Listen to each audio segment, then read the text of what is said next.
And welcome back, everyone, to the Falcon Winter Soldier episode 3. I'm a little late. I didn't get home late last night, but I just had other things I had to prioritize over videos. Um, but I'm here now, so we're just talking Falcon Winter Soldier episode 3. Zemo gets brought into the picture, and I kind of agreed with my girlfriend. This is probably the best episode so far of the series. We're already halfway through. Geez. Um, it's got doesn't have the best moment. The best moment still is in episode 2, where Bucky looks at Sam and says, "If he was wrong about you, then maybe he was wrong about me." That's still the best line, best moment in the series so far. But this was still a really, I think overall, like this was the best paced, had the best vibe to it. It was very well crafted of an episode. I like that John Walker, I believe his name is, the new Cap U.S. agent, as he later becomes, is he's there, and we're getting more of him, but he's silent. He's not the main focus of this episode. That is Bucky, Zemo, and Sam, and Sharon when she comes in. So I do like that, but I do like the little we see of John Walker. We are starting to see his darker side. We are starting to see his more aggressive side, the thing that makes him different from Steve, and obviously not a good candidate overall in terms of a Captain America. So I do like that we're seeing that aspect of him start to play out a bit more.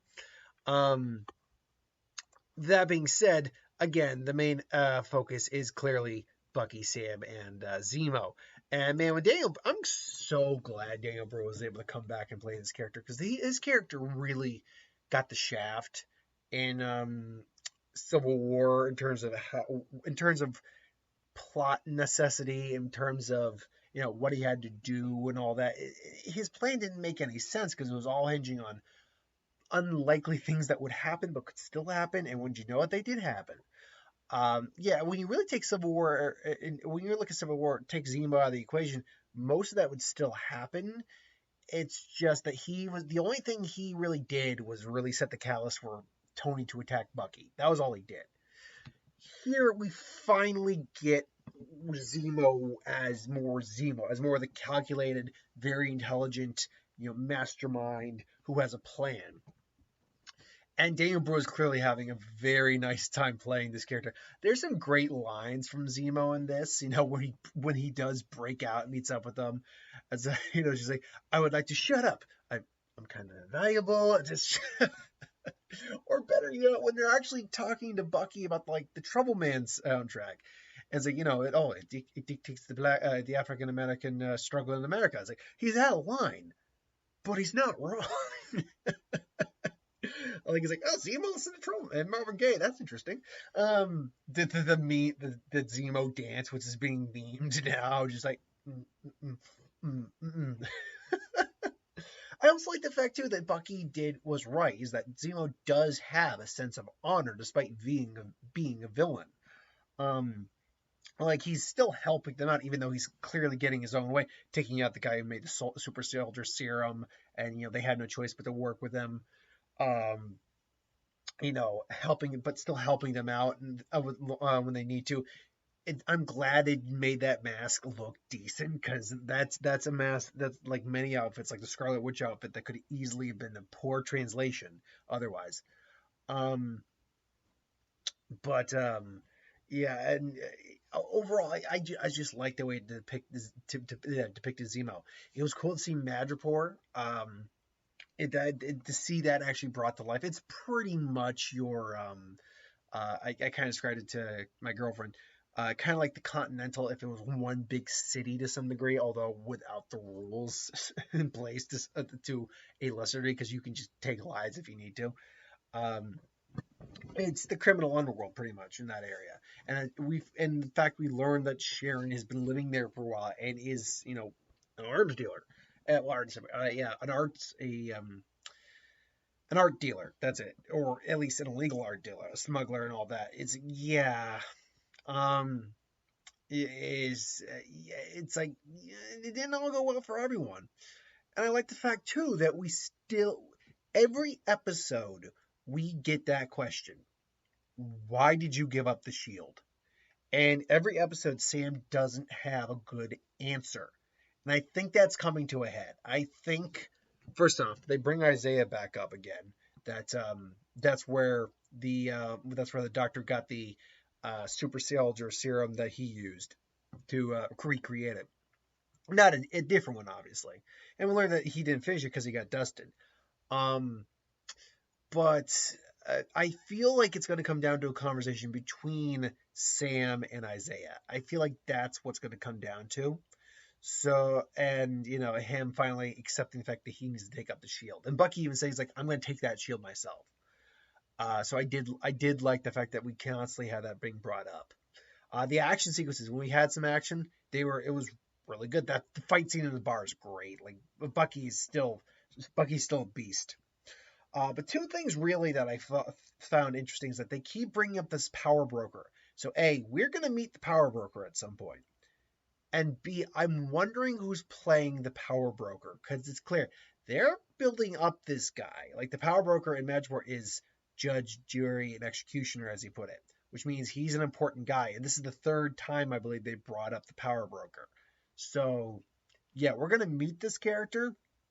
Fourth, if you count the Flag Smashers talking about how we have the only super soldier serum left, so he's going to want to make a deal with us, not kill us. But yeah. So I'm wondering who's playing that and what episode we're going to see him in the last episode, second to last episode. We only got 3 more episodes left, so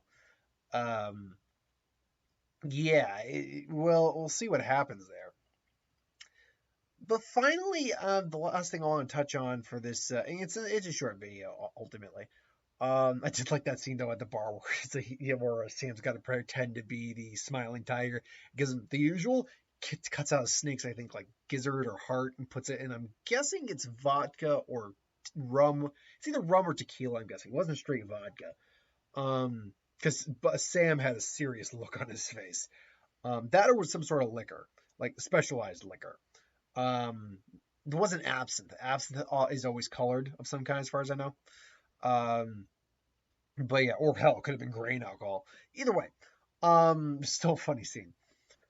My girlfriend described it as him getting a nat 2 on his charisma check, but the bartender getting a nat 1 on his perception check. But they're really making it. They're doing a good job at really making us flip flop on the Flag Smashers. Because in this episode, we got to know them a bit more. Like, we know, I can't remember the girl's name, but like the more or less de facto leader, the redhead, the girl, who's from Rogue One, I remember. She was the leader of Crimson Dawn. We see a bit more of like someone she knew was dying, I believe, of tuberculosis, if I'm not mistaken.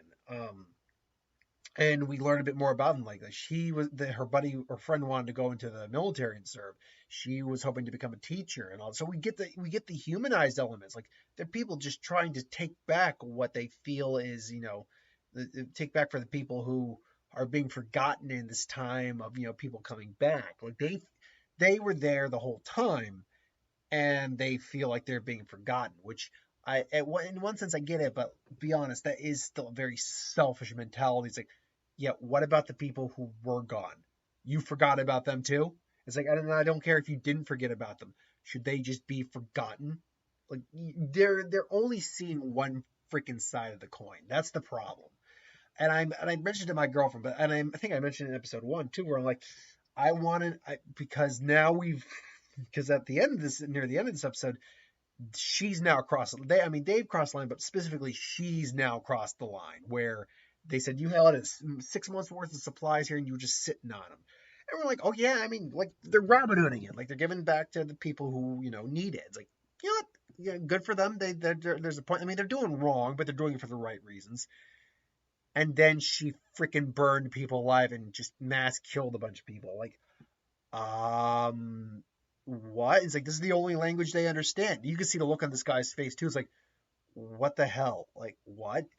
And now she's crossed the line. Now she's gone over the line. And it's like, now there's no. The best villains are the villains that think they're the hero of their own story, but that's not always the case, because sometimes, like the Joker, for instance, is a fantastic villain, particularly portrayed by Heath Ledger. I just use that as an example. But he's a great villain, not because he thinks he's the hero of his own story, because he knows he's not a hero. He just wants to spread anarchy. It's a very different type of villain. I'm not saying she's going to be the best villain just because she thinks she's doing the right thing.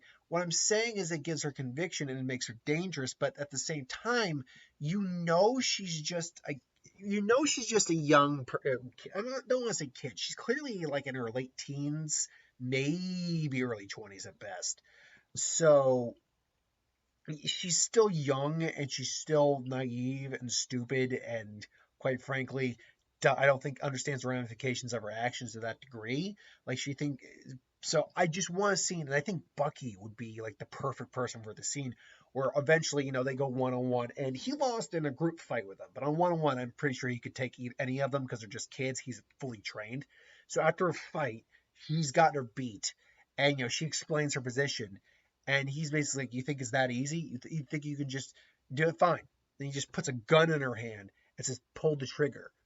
And I want her to be like, he was like, "Oh no, you taking life. You think it's easy? You can just turn your back and just walk away. It's not so easy when you have to look someone in the eye and do it. You want everything back? You're gonna have to take out everyone who came back. Then that's the only way you're getting things back to the way they were in the snap."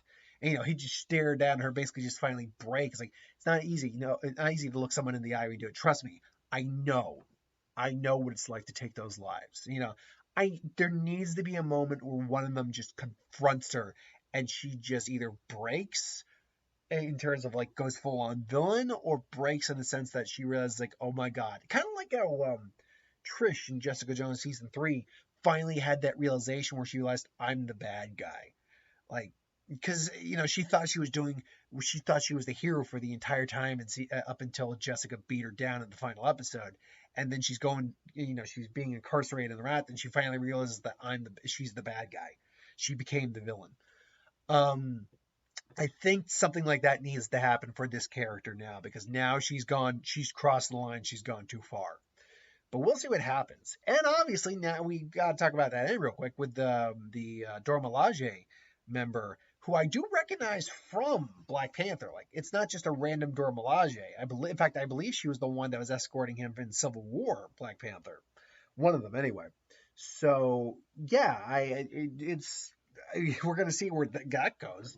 Does she specifically know Bucky personally? Like, were they maybe like did they have like a romantic fling or something? Probably not, but that'd be cool. Actually, I'd be totally down for that. He ended up having a relationship with someone in Wakanda, but then the war came and Thanos came. It's like couldn't explore it any further. I think that'd actually be pretty cool. I mean, he earned the name White Wolf, so the question is, did he do something to earn that name? And furthermore, would he be able to take her in a fight? Because we know the Dora Milaje are no joke. But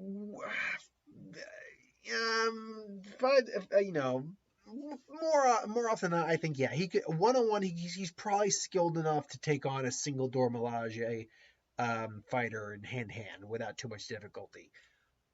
That being said, multiple, no. I mean, because he couldn't even take multiple super soldiers on it, because that's just bad. He's outclassed and he's outmuscled at that point. But either way, that's ultimately my thoughts on the episode 3 of Falcon and Winter Soldier. Really good episode. It is probably the best, I think, overall. But overall, what did you think of the episode? Put in the comments below. Let me know. Thanks for watching. Hope you enjoyed, though. Like, comment, share, subscribe. As always, you want us to review something, put in the comments below. Let me know. I'll get to that at some point. I'll be back, honestly, with the what if, because I'm definitely behind today. Normally I'd come home from work, maybe take a half hour to an hour break and then do my videos, but I got sidetracked. I had to help a friend out with some errands and stuff like that. So thanks for watching. Hope you enjoyed, and I'll see you folks next time. Later.